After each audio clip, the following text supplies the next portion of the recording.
Good morning, ladies and gentlemen. Here are the top stories of the day as covered on Mega News.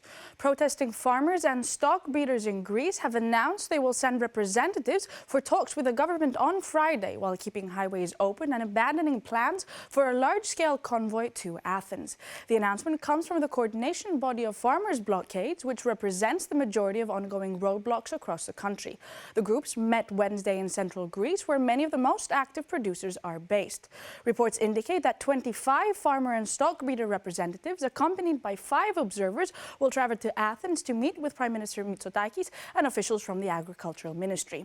The protests, ongoing for 47 days, have focused on demands for higher subsidies for electricity and diesel, a more flexible land registration process, and compensation for livestock affected by a sheep and goat pox outbreak. Prosecutors are moving to file felony charges against a 16-year-old driver following a fatal car crash that killed a 15-year-old student in the town of Sitia in eastern Crete. A teenager appeared before a public prosecutor who ordered felony prosecution for dangerous driving without a license and for causing a fatal traffic accident. The minor has been given until Friday to provide formal testimony before an investigating judge. According to authorities, the crash occurred shortly after 11 p.m. on Tuesday when the 16-year-old was driving without a valid license. The vehicle left the road and overturned on a rural stretch, fatally injuring the 15-year-old passenger. Police said the car belonged to the driver's father and was taken without his knowledge. In the aftermath, the municipality of Sitia and the local general hospital announced psychological and social support services for the victim's family, friends, and others affected.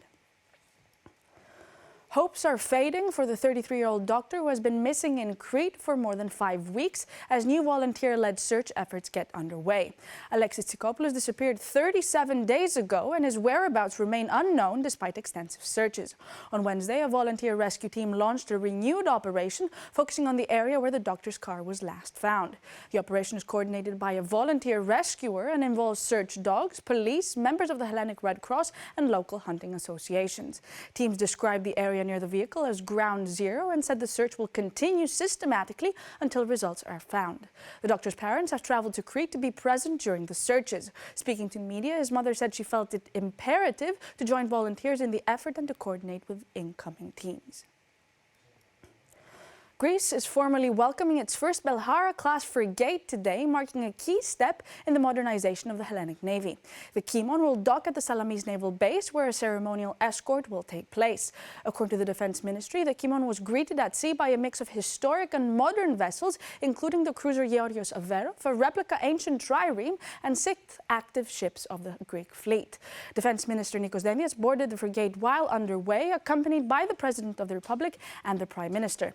The Kimon sailed near the island of Aegina, where senior political and military officials visited the vessel before continuing under escort to the Salamis naval base.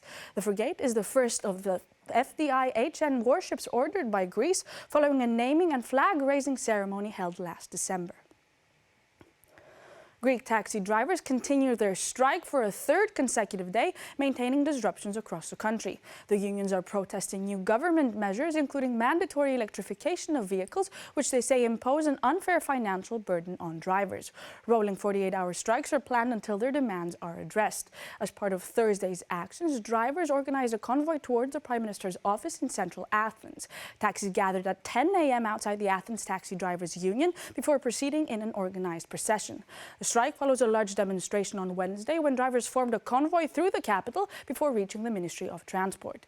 Union leaders say talks with the government have stalled and vow to continue the action. These were the top stories of the day as covered on Mega News. Thank you for watching.